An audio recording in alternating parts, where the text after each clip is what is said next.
오늘은 우리가 신앙 베이직 5번째 시간 헌금에 관한 말씀을 고린도후서 9장을 가지고 함께 은혜를 누리길 원합니다.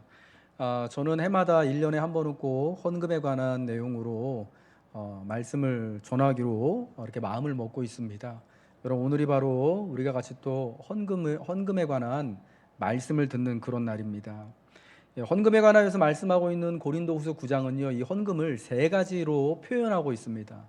헌금을 각각 3가지 용어로 표현하는데, 헌금을 연보라고 말하기도 하고요, 봉사의 직무라고 말하기도 하고, 말할 수 없는 그의 은사다라고 말하기도 합니다. 연보라고 할 때 이 연보는요, 영어로 도네이션이라고 하죠. 그러니까 자기의 재물을 남들에게 나눠주는 거, 그러니까 기부, 또 다른 말로 기부라고 하는데, 이거를 성경적인 용어로 연보라고 말씀합니다. 또 오늘 또 성경에 나오는 대로 헌금은 또한 또 다른 표현으로 봉사의 직무라고 하는데, 왜 이 봉사의 직무이냐?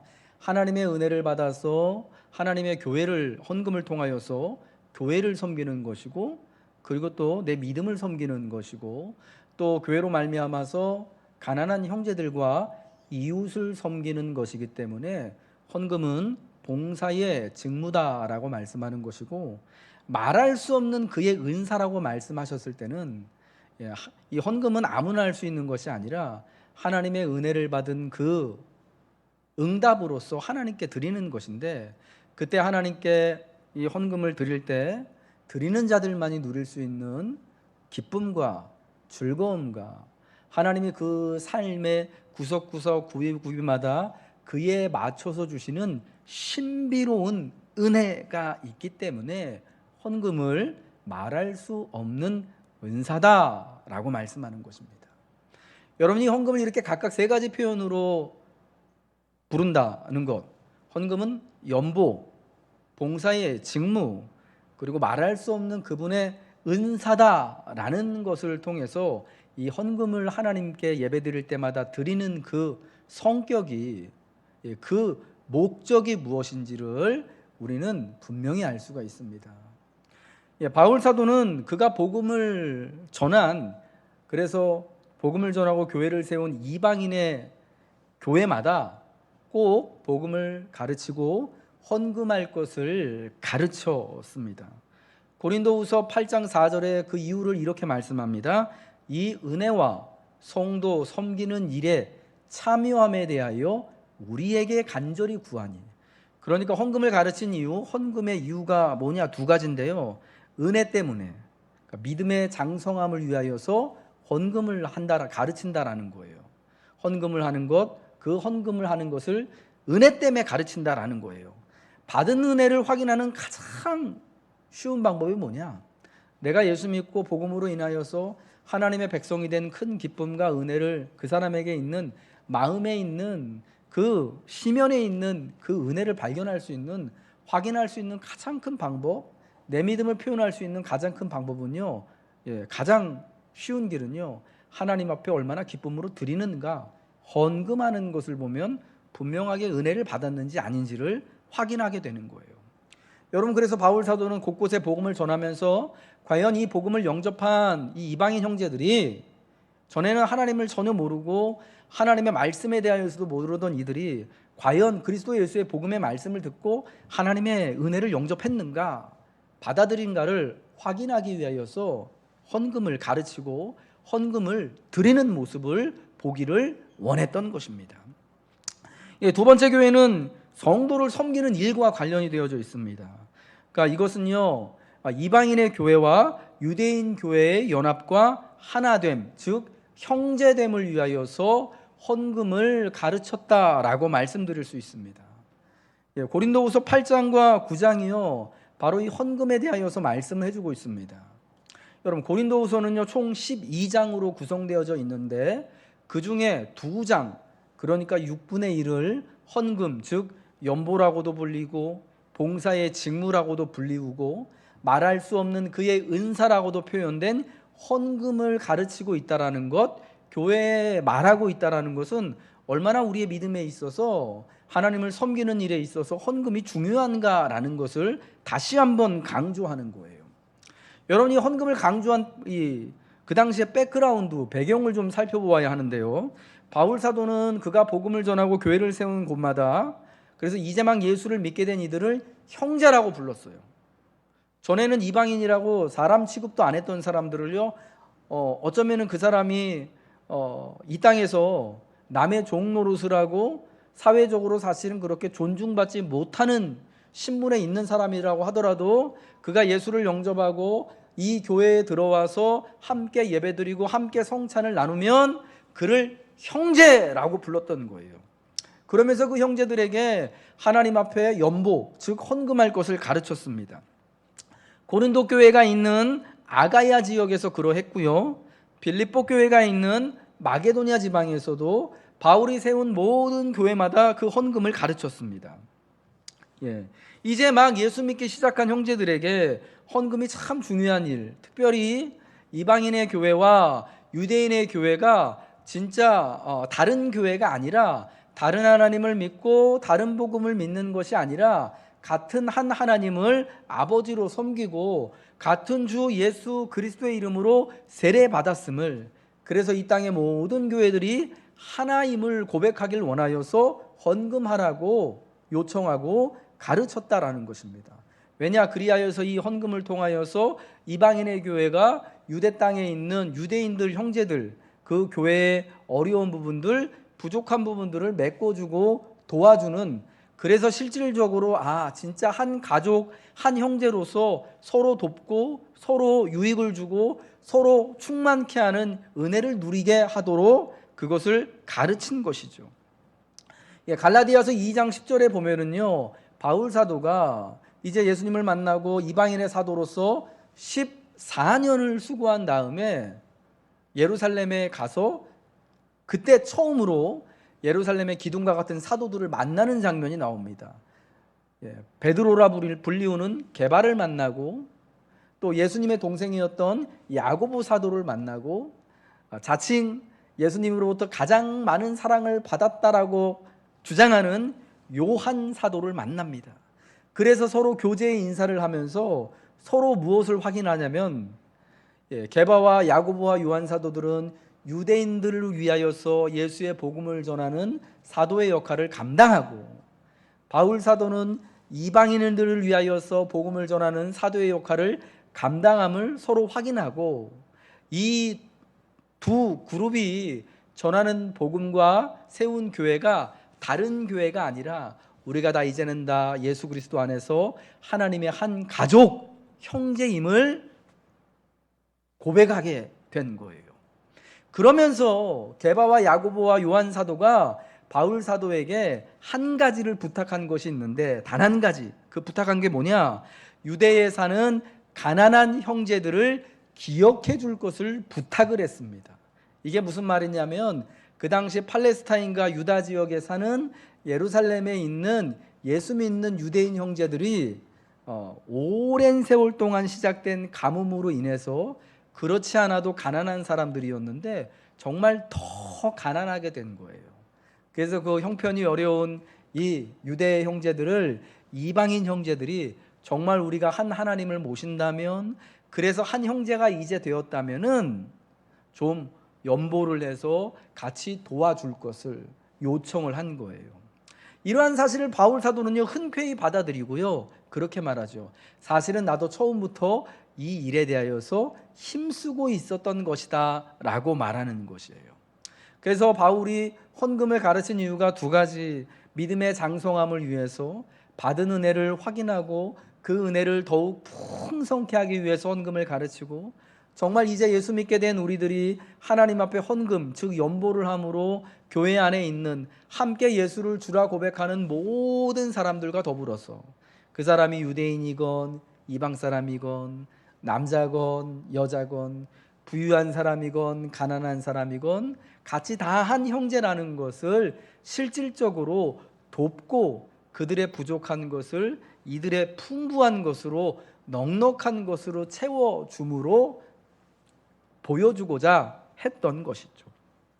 이러한 맥락에서요 사도는 예수 믿기 시작한, 이제 막 예수 믿기 시작한 성도들에게 교회에 헌금을 가르치고 요청한 것입니다. 여러분, 그 헌금에 대한 가르친 내용이 바로 고린도후서 9장에 자세히 나와 있는데요. 그럼 이제 우리가 배울 헌금은 어떻게 하나님 앞에 드려야 되는 것이냐? 첫 번째로요, 헌금은 미리 준비해야 헌금이다라는 겁니다. 우리 따라하겠습니다. 미리 준비해야 헌금이다.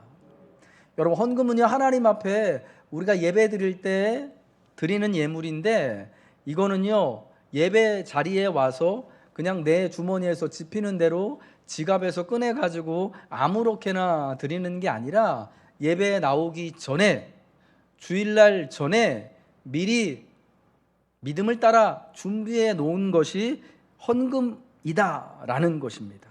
오늘 본문 8장 5절의 말씀 우리 같이 한번 읽겠습니다. 시작. 그러므로 내가 이 형제들로 먼저 너희에게 가서 너희가 전에 약속한 연보를 미리 준비하게 하도록 권면하게 하는 것이 필요한 줄 생각하였노니 이렇게 준비하여야 참 연보답고 억지가 아니니라.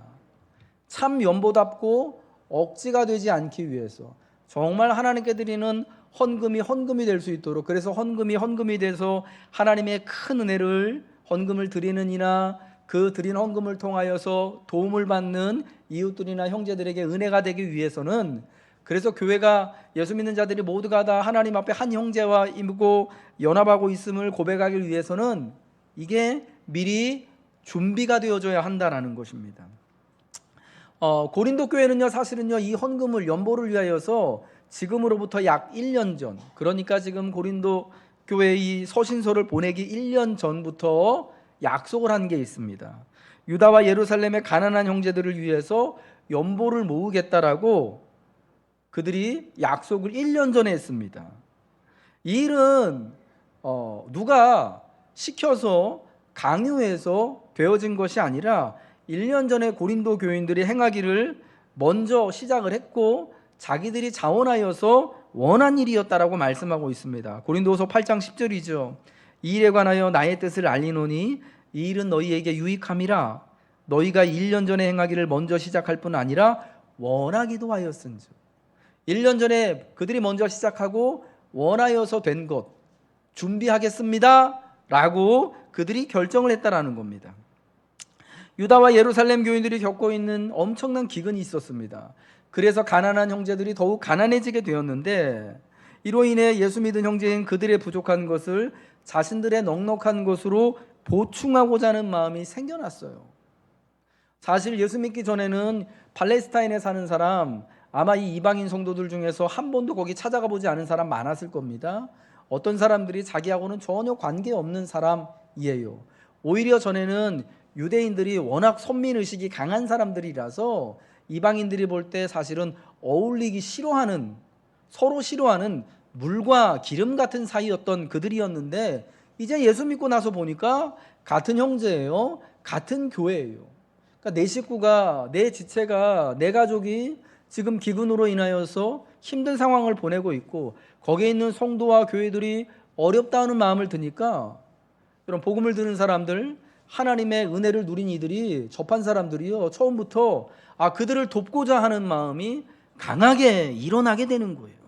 여러분, 이게 복음을 영접하고 하나님의 은혜를 접한 사람들 속에서 자연스럽게 일어나는 마음이고 현상이다라는 겁니다. 마치 세리장이었던 레위가 예수님을 자기 집으로 영접하고 나서 예수님 앞에 약속하지 않습니까? 예수님, 이제 내가 내 재산의 절반을 가난한 사람들에게 나눠주겠고, 만약 누구의 것을 속여서 취한 것이 있다면 4배나 갚겠습니다 라고 서원을 했습니다. 여러분, 이러한 것과 같은 일이, 마치 레위가 그렇게 예수님 앞에 서원한 것과 같은 일이 고린도 교인들에게, 그리고 빌립보에 있는 마게도냐 교인들에게 나타나게 된 것입니다. 복음은 우리의 마음과 삶을 바꿔놓는 것이죠.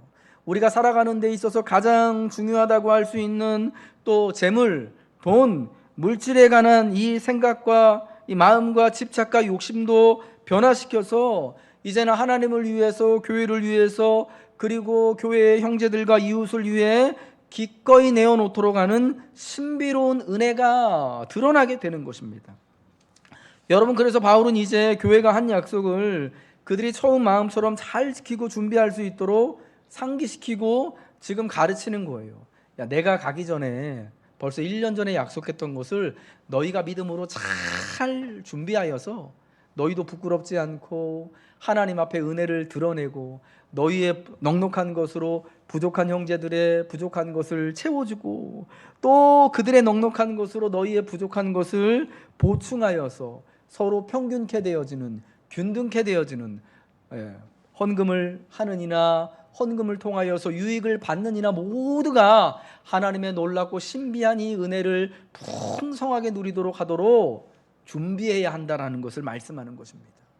우리 사랑하는 성도 여러분, 그러므로 헌금은 하나님 앞에 미리 준비하여 드린다라는 것을 여러분 꼭 기억하십시오. 우리가 여러분 가정생활을 하면서 여러분의 소득을 따라서 또 소득을 따라 또 지출할 것을 미리미리 다 준비해 놓지 않습니까? 아이들 교육비를 준비해 놓고 장래를 위하여서 연금 부을 것을 준비하고 안전을 위하여서 보험을 준비를 해 놓고 생활비 또 이렇게 또 쓰고 먹을 것을 위하여서 따로 떼어 놓는 것처럼 여러분의 그 지출 항목에 가정 가계표 항목 안에요 반드시 하나님께 따로 드릴 헌금에 대한 항목이 있어야 한다라는 것입니다. 그러한 것은 없이 그냥 내가 되는 대로 있으면 있는 대로 드리고 없으면 없는 대로 못하는 것이 되어지면 여러분 그거는 헌금이 아니라는 것입니다. 그럼 여러분 꼭 하나님 앞에 이왕 예배하며 헌금할 때요 꼭 준비한 예물을 미리 교회 나오기 전에 여러분이 소득이 생긴 것 가운데 일부를 구별하여서 그때부터 잘 준비하여서 하나님 앞에 드리시길 주님의 이름으로 부탁드립니다. 여러분 성경에 나오는 이 교회는 1년 전부터 그 연보, 물론 특별한 연보를 준비를 하느라고 그 시간이 있었지만 우리에게도 여러분 한 달을 계획하고 혹은 일주일을 계획하고 준비하여서 하나님께 드리는 믿음이 있어야 할 줄로 믿습니다.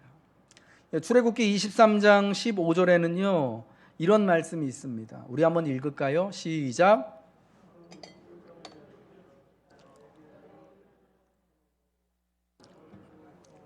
이래 동안 무교병을 먹을지니 이는 그 달에 내가 애굽에서 나왔음이라 빈손으로 내 앞에 나오지 말지니라. 아멘. 하나님께서 애굽에서 나온 이스라엘 백성들에게 특별히 1년에 3차례 무교병의 절기, 그러니까 유월절, 그리고 맥추절, 그리고 수장절. 맥추절은 우리 따지면 여러분 맥추절이 어떤 절인지 아시죠? 오순절이라고도 불리우고, 수장절은 추수감사절, 우리가 드리는 추수감사절을 말하는 건데 1년에 꼭 이 3번의 절기를 하나님 앞에 나와서 특별한 예배와 헌신을 드릴 것을 말씀하시는데 나올 때, 하나님 앞에 올 때 빈손으로 나오지 말라고 말씀하시는 겁니다. 넉넉한 사람은 송아지를 가지고 하나님 앞에 드리기도 하고 어떤 사람은 형편을 따라서 양과 염소를 드리기도 하고 그 형편이 안 되면 비둘기를 드리기도 하고 정말 그것도 안 되면은 고운 가루라도 준비하여서 곡식의 가루라도 하나님 앞에 드려라. 빈손으로 나와서는 안 된다라고 말씀하시는 것입니다. 여러분 이러한 것을 말씀을 기억하는 거예요. 하나님께 나아올 때마다 내가 빈손이 아니어야 함을 기억한다면 우리가 하나님과 교회 그리고 형제들을 위해 헌금하는 것에 대한 준비에 도움을 많이 받게 되는 것이죠. 저희 교회는 특별히 헌금하시는 분들을 위해서 또 이렇게 또 헌금 봉투를 따로따로 정기적으로 헌금할 수 있도록 마련해서 해마다 1월 첫 주가 되면은 여러분 헌금함에 이렇게 비치를 해놓고 있습니다. 여러분 이것은 강요를 따라서 무조건 모든 교인들에게 만들어 드리는 게 아니라요. 헌금을 그렇게 생활하고 있는 교우들, 11조 생활을 하고 있는 분들에게 매달 12번의 12달에 대한 헌금의 봉투를 만들어 드리고 그와 마찬가지로 선교헌금 봉투를 만들어 드리고 이웃사랑 구제헌금 봉투를 그렇게 만들어 드리는 것입니다. 여러분 그건 뭐냐면요 헌금을 강요하기 위해서 어떤 분들 그렇게 생각하시는 분들이 있거든요. 야, 내 이름에 이렇게 헌금꽂이 만들어져 있는 거 보니까 되게 막 받아도 된다, 부담스럽다. 그게 아니라 여러분이 헌금을 미리미리 준비하시고 계획 있게, 그래서 빈손으로 하나님 앞에 나오지 않도록 이왕 하나님께 드리는 것을 바르게 준비하여서 큰 유익과 은혜가 임하도록 돕기 위하여서 그렇게 마련해 놓았다라는 것을 여러분 기억해 주셨으면 감사하겠습니다. 코로나로 인하여서 많은 분들이 사실은 함께 교회로 모여 예배드리지 못하고 오늘도 온라인으로 예배를 드리고 있습니다. 우리 교회도 온라인 예배 참여하시는 분들이 우리가 조회수를 보면 한 100회 정도 나오는데요. 그러니까 100명 정도라고 생각할 수 있겠죠. 어쩌면은 그냥 100명 정도가 온라인으로 예배를 드린다고 보자고요. 조회수를 따라서 그보다 더 안 될 수도 있고 더 많을 수도 있겠지만, 근데 여러분 온라인으로 예배 드릴 때도요, 저도 한번 그렇게 해봤잖아요. 지난주에 그것도 예배거든요. 그 예배가 진짜 예배가 되기 위하여서는 그때에도 준비하여서 우리가 하나님 앞에 드리는 헌금이 반드시 있어야 함을 여러분 기억하세요. 온라인 예배 드리면서 사실은 헌금 드리는 게 쉬운 일이 아니거든요. 그냥 어떤 분은 그냥 예배 그냥 그렇게 드리고 하는 게, 헌금이 없으면은 그건 그냥 예배가 아니라 여러분 시청이 되는 거예요. 여러분 좋아하는 유튜브에 정말 무수한 그런 채널들 있잖아요. 그거 그냥 알림 설정해 놓고 내가 좋아하는 채널 그냥 듣고 한번 이렇게 재밌게 그냥 신나게 좋은 시간 그냥 여가 시간 보내는 거하고 똑같이 되어질 수 있다라는 겁니다. 여러분, 그래서 오늘 지금 가정에서 온라인으로 예배드리고 있는 성도님들, 여러분의 그 예배가 하나님 앞에 진정한 예배가 될 수 있도록, 이게 내가 그냥 온라인 어떤 채널을 시청하고 있는 게 아니라 내가 예배에 교회의 한 구성원인 성도로, 형제로 참여하고 있다라는 그 고백으로 미리 준비한 예물을 꼭 하나님께 드려주시기를 부탁드립니다. 또한 오늘 성경에 따르면 이 헌금은요, 자원하는 마음을 따라 드리는 것입니다. 따라하겠습니다. 자원하는 마음을 따라. 헌금은 자원하는 마음을 따라 드리는 것이죠. 억지로나 인색한 마음으로 되는 것이 아니다라는 겁니다. 고린도후서 9장 7절의 말씀을 우리 같이 한번 읽겠습니다. 시작. 각각 그 마음에 정한 대로 할 것이요 인색함으로나 억지로 하지 말지니 하나님은 즐겨내는 자를 사랑하시느니라. 아멘. 헌금은요, 자원하는 마음을 따라서 마음에 내가 정한 대로 드리는 것입니다. 그래서 헌금이 미리 준비가 되어져야 하는 거예요. 이게 사실은 헌금을 미리 준비하라는 말하고 같은 의미인데요. 고린도후서 8장 12절 말씀에 이런 말씀이 있더라고요. 할 마음만 있으면 있는 대로 받으실 터이요 없는 것은 받지 아니하시리라. 우리 한번 찾아볼까요? 고린도후서 8장 12절 말씀. 여러분 성경 바로 옆에 있죠. 한번 고린도후서 8장 12절 말씀 읽겠습니다. 시작.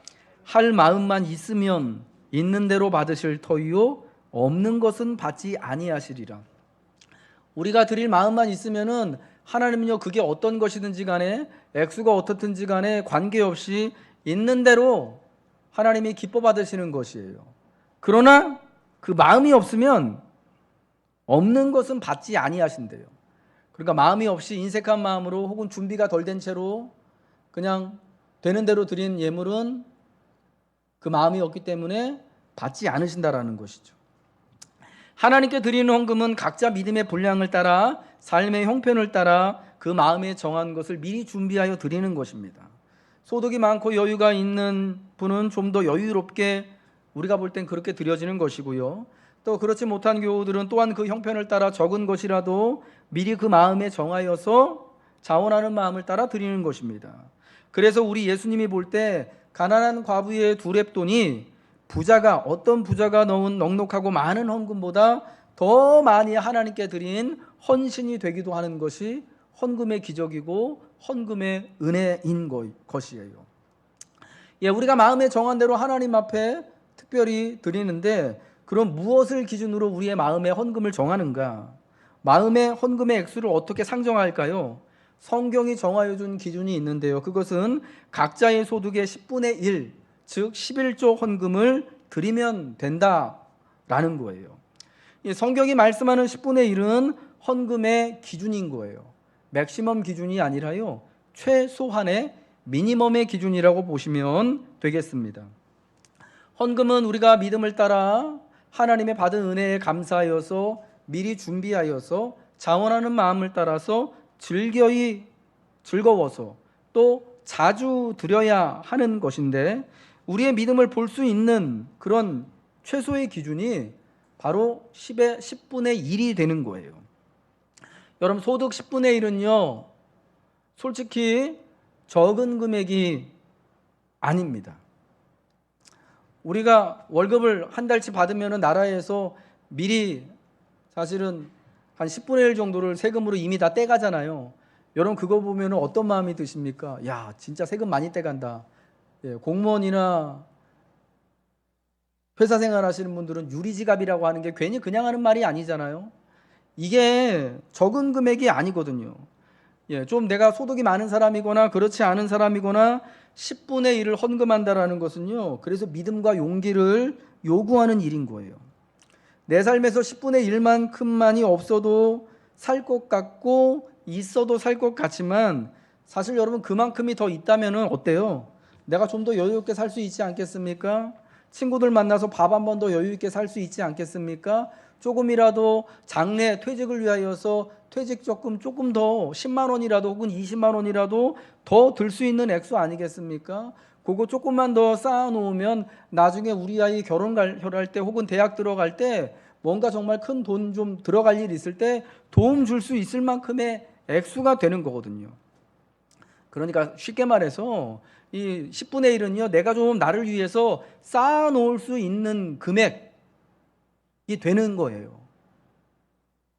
그래서 하나님은요 11조를 명령하시면서 말라기 3장 10절에 그렇게 말씀하신 거잖아요. 그곳으로 나를 시험하여 내가 하늘 문을 열고 너희에게 복을 쌓을 곳이 없도록 붙지 아니하나 보라. 제발 너희가 한번 10분의 1을 한번 11조를 들여봐서 나를 한번 시험해봐라. 그럼 너희가 그 10분의 1만큼 이 땅에 쌓아놓고 너희의 삶을 위해서 쌓기를 원하는 것 이상으로 하늘에 하나님이 쌓아주시겠다라고 말씀하시는 것 아니겠습니까? 여러분, 11조를 하나님 앞에 드리는 것은요 11조만큼을 하나님 앞에 우리가 최소한으로 드리는 것은 하늘에 쌓는 거예요. 하늘에 하나님의 은혜를 쌓는 것임을 믿으시기 바랍니다. 어떤 분들은 이것 가지고 또한 고민하시는 분이 있습니다. 내가 세전으로 11조를 드려야 되는 건지 세후 11조를 드려야 하는 건지에 따라서 여러분 헌금의 액수도 상당히 달라지잖아요.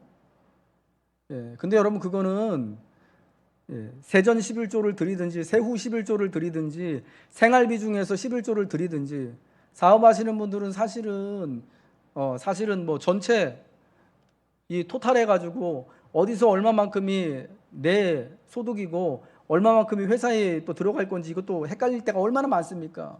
그래서 생활비 중에서 11조를 드리게 되기도 하는데 여러분 이런 경우 모두가 다 신앙의 양심을 따라 하면 되는 거예요.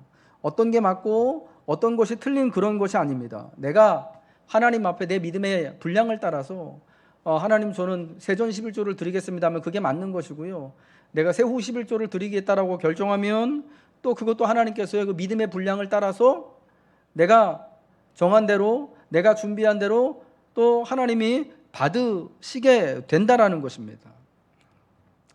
내가 믿음을 따라 정하고 드리는 것이라면 하나님은 기꺼이 우리가 할 마음만 있으면 있는 대로 받으시는다고 말씀하시지 않았습니까? 받으시게 되는 거예요. 그러나 이것이 최소한이라고 정말 최소한만을 할 것이 아니라 내가 볼 때에도 하나님이 볼 때도 정말 없는 가운데에도 힘든 가운데에도 풍성하게 넘치도록 넉넉하게 하나님께 드렸구나라는 할 만큼 힘에 다음 힘이 들 만큼 드리는 것이 헌금이다라는 것을 여러분 꼭 기억하시길 바랍니다. 적어도 내 삶의 10분의 1은 모두 하나님의 것으로 하나님께 드린다는 그러한 믿음을 따라 헌금하시며 살아가셔야 할 줄로 믿으시기 바랍니다. 인색함으로나 억지가 아닌 하나님은 즐겨내는 자를 즐거워서 또 자주 헌금하는 자를 사랑하신다라고 말씀합니다. 하나님 입장에서의 헌금은 원래 하나님의 것을 하나님께서 도로 받으시는 거예요. 우리에게 주신 모든 것이 하나님의 것임을 성경은 말씀하고 있지 않습니까? 하나님이 내게 건강을 주시고 살아갈 수 있는 삶의 모든 형편을 마련해 주셨기 때문에 내 소득이 사실은 하나님의 은혜로 생겨난 것이에요.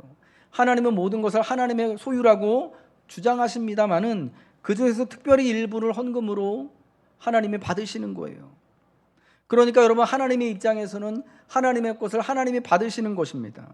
그러니까 헌금을 통해 얼마나 자기 백성들이 하나님을 기뻐하고 하나님께 감사하고 하나님을 의지하는지를 보기를, 판단하시기를 여러분 원하지 않으시겠습니까? 그렇기 때문에 헌금을 받으실 때 자원하여 드리는 예물, 인색함으로나 억지로가 아닌 누가 보기 때문에, 누가 보는 이런 시선 때문에, 체면 때문에 드리는 게 아닌 미리 일주일 전부터, 한 달 전부터, 몇 개월 전부터 잘 준비하여서 마음에 정한 것을 따라 기뻐서 즐거이 자주 드리는 것이 하나님께는 중요한 것이며 우리에게도 중요한 것이다라는 것입니다. 그럼 여러분, 이 헌금으로 인한 그 영향과 결과는 어떤 것입니까? 오늘 본문 8절과 10절과 11절의 말씀을 같이 한번 읽어보겠습니다. 먼저 고린도후서 9장 8절입니다. 시작. 하나님이 능히 모든 은혜를 너희에게 넘치게 하시나니 이는 너희로 모든 일에 항상 모든 것이 넉넉하여 모든 착한 일을 넘치게 하려 하심이라. 10절과 11절 말씀도 있습니다. 시작. 심는 자에게 씨와 먹을 양식을 주시는 이가 너희 심을 것을 주사 풍성하게 하시고 너희 의의 열매를 더하게 하시리니 너희가 모든 일에 넉넉하여 너그럽게 연보를 함은 그들이 우리로 말미암아 하나님께 감사하게 하는 것이라. 아멘. 헌금의 영향, 헌금의 은혜가 어떤 것이 있느냐? 먼저는 바울이 가르친 목적을 따라서 우리의 믿음의 장성함이 있고 교회의 하나됨이 나오고요. 그리고 오늘 본문에 우리가 본 것처럼 또 은혜가 넘쳐나게 되고요. 드리는 자는 드리는 이로 말미암아서, 받는 자는 받는 은혜로 말미암아서 은혜가 넘쳐나고 그로 인하여서 기쁨과 감사의 고백이 드러나고요. 하나님이 이 헌금을 따라서 우리의 삶을 풍성하게 하시고 의의 열매를 더하여 주시는 놀라운, 말할 수 없는 그분의 기적 같은 신비로운 은혜를 경험하게 되는 것이죠. 여러분, 헌금을 드릴 때 가장 고민되는 것이요, 헌금이 내 생활, 내 생계하고 직접적으로 연관되어지기 때문이잖아요. 내가 살아가는 것도 정말 빠듯한데 사실은 한 달 이거 번 거 가지고 마이너스 안 나게 사는 것도 너무너무 힘든데 헌금만큼을 미리 준비해서 10분지 1을 떼서 헌금으로 드린다면 여러분, 그만큼 사는데도 팍팍하지 않겠습니까? 내가 헌금하는 이 액수만큼 우리의 아이들을 쓴다면 학원 하나 더 보낼 수 있고 보험 하나 더 들을 수 있고, 퇴직을 위해서 적금 조금 더 할 수 있을 텐데, 여러분, 이런 마음이 들잖아요. 헌금을 통해 우리의 믿음이 시험을 받고 말할 수 없는 그분의 은혜와 기쁨을 누리게 되는 길은 그럼에도 불구하고요, 나의 것을 포기하고 하나님께 드릴 때 오게 되는 것입니다. 그 헌금한 만큼 내 삶에서 누리지 못함이 분명한 것 같은데도 불구하고 내가 매 주의 날 모일 때마다, 주님을 예배할 때마다 헌금을 드리는 것은 내 삶에 있어서 하나님이 능히 모든 은혜를 넘치게 하여 주실 것을 믿기 때문이죠. 성도는 하나님이 능히 모든 은혜를 넘치게 하여 주셔서 부족한 내 삶의 부분과 경제적인 손실이 날 수도 있는 부분을 평균케 해 주실 것을 믿는 이인 거예요. 하나님 앞에 기쁨으로 예물을 준비하여 드린 사람은 이 평균케 하는 은혜를 믿고 헌금하는 순간순간마다, 그때그때마다 경험하는 은혜가 있게 되어지는 것입니다. 저는 이 균등케 하는 것, 이 평균케 하는 은혜가 너무나 감사하더라고요. 고린도후서 8장 13절부터 그 이야기를 하고 있는데, 여러분, 원래 이 평균케 하는, 균등케 하는 것에 대한 말씀이 어디서 나오는 거냐면, 이 고린도 교회의 넉넉한 것을 가지고 연보해서 팔레스타인 유다 지역에 있는 가난한 유대 형제들의 교회와 성도들을 돕는다면 이들이 가지고 있는 여유를 가지고 가난한 자들의 것을 채워줘서 균등케 하는, 평균케 하는, 그래서 나에게도 기쁨이 있고 어려운 교회와 형제들에게도 또 채워짐이 있는, 그게 평균케 되어지는 은혜다라고 말씀을 하고 있는 거예요. 옛적에 하나님이 광야에서 이스라엘 백성들에게 만나를 내려주실 때 많이 거둬들인 자도 적게 거둬들인 자도 똑같이 하루를 삼시세끼 먹을 수 있도록 만나를 주셨던 그 은혜를 상기시키면서 말씀하는 거죠. 근데 오늘 우리에게 헌금하는 우리에게 이 평균케 해주는 은혜는 뭐냐? 여러분 살다 보면요, 내가 내 삶에서 재정이 플러스가 될 때도 있고 마이너스가 될 때도 있잖아요. 근데 여러분 솔직히 여러분 한번 보세요. 여러분 마이너스 되는 달이 더 많습니까? 플러스 되는 달이 더 많습니까? 예. 저는 솔직히 제가 어떻게 사는지 몰라요. 예. 가계부를 우리는 써본 적이 없습니다. 예. 그런 거 쓰면은 화만 나거든요. 예. 들어온 건 없는데 나간 건 엄청 많아요. 도대체 어떻게 살지? 내 인생은 맨날 마이너스인 것 같은데 아무튼 한 해를 지나고 나서 이렇게 돌이켜 보면은 딱히 마이너스 난 게 없는 거예요. 그게 참 말할 수 없는 그분의 은혜이고 신비로운 기적을 하나님 앞에 드리는 자가 체험하는 그런 정말 신비로운 은혜다, 기적이다라고 저는 말씀드리고 싶어요. 제가 올해로 여러분의 또 담임 목사가 돼서 우리 교회를 섬긴 지가 만으로 6년이 지났습니다. 이제 7년 차예요. 성경에 따르면은 안식년 가져야 되는 여러분 그런 연수입니다. 여러분 7년을 이제 만 6년을 지내면서요. 사실은 그런 순간들이 있었어요. 한 3년, 4년 됐을까인가요? 솔직히 말씀드려서 2018년쯤 교회가 한번 되게 힘들었어요. 전 속으로 되게 많이 쫄렸습니다. 하나님, 이게 이러다가 진짜 이게 재정 마이너스 나고 우리 전도사님들 사례비도 못 주고 이거 이러다가 진짜 우리 큰일 나는 거 아닐까요? 저 감북동에 있는 땅 어떻게 해야 되는 거 아닌가? 장로님들하고 뭐 얘기는 안 했지만 혼자만 그런 걱정이 되죠. 아마 우리 재정을 운영하시는 분들도 그런 이제 걱정스러운 마음이 있었을 것입니다. 그런데요, 그 해도요, 한 해가 지나고 나니까요, 연말에 결산할 때 보니까요, 평균케 되어지는 은혜가 있더라고요. 되게 신기하죠. 분명 어디서 돈 나올 구석이 없는데 왜 우리가 뻔하잖아요. 더군다나 지난 2년 동안 코로나 때문에 얼마나 힘들었어요. 여러분도 힘들고 교회도 힘들고요. 성도의 생계가 어려우면은 교회도 당연히 어려워지는 거 아니겠습니까? 근데요, 평균케 되어지는 은혜가 있더라고요. 지나고 나니까 하나님이 어떻게 해서든지 간에 메꿔주시고 채워주셔요. 그래서 나는 부족한 줄 알았는데 지나고 나니까 넉넉하게 살아가는 은혜가 있는 거예요. 저희 아이들이요, 종종 저한테 얘기해요. 아빠는 시급으로 따지면, 요즘 애들은 그런 거 관심 많거든요. 아빠는 시급으로 따지면 얼마 받는 것 같아? 나는 계산이 안 된다. 하니까 참, 왜 그러고 왜 사네요? 그러고 왜 사네요? 야, 그게 하나님 은혜야. 그게 신비로운 방법으로 가는 거야. 내가 이렇게 산다고 해서 너 아빠가 되게 가난한 거 같니? 그러니까 우리 애들이 그러더라고. 나 아빠 가난한 거 같대요. 나는 하나도 가난하지 않은 것 같은데. 야, 내가 그렇게 산다고 해서 네가 학원을 안 다녀봤니? 네가 굶어봤니? 너 그래도 좋은 신발 신고 다니고 좋은 집에서 살잖아. 얼마나 은혜냐. 물론 애들은 지금 그거 인정을 못해요. 이해를 못하지만, 그러나 세월이 흘러서 하나님의 평균케 하는 은혜가 무엇인지, 하나님의 은혜를 보고 하나님 앞에 헌신하고 드림을 통하여서 경험하면서 조금씩 눈이 떠지고 고백하게 될 것으로 믿습니다. 우리 하나님이 사랑하는 우리 성도 여러분, 헌금은요, 봉사의 직무라고 말씀합니다. 성도들의 부족한 것을 보충하는 것이며, 우리가 드린 것으로 하나님 나라를 세우고 교회를 또 섬기는 것입니다. 사람들이 하나님께 드리는 많은 감사로 말미암아 넘쳐나는 은혜가 바로 헌금인 겁니다. 드리는 이에게 또 그 헌금을 통하여서 덕을 누리고 유익을 누리는 모든 사람들에게요, 우리가 드리는 헌금으로 말미암아 하나님께 영광을 돌리고 하나님의 지극한 은혜가 넘쳐날 것을 사모하시길 바랍니다.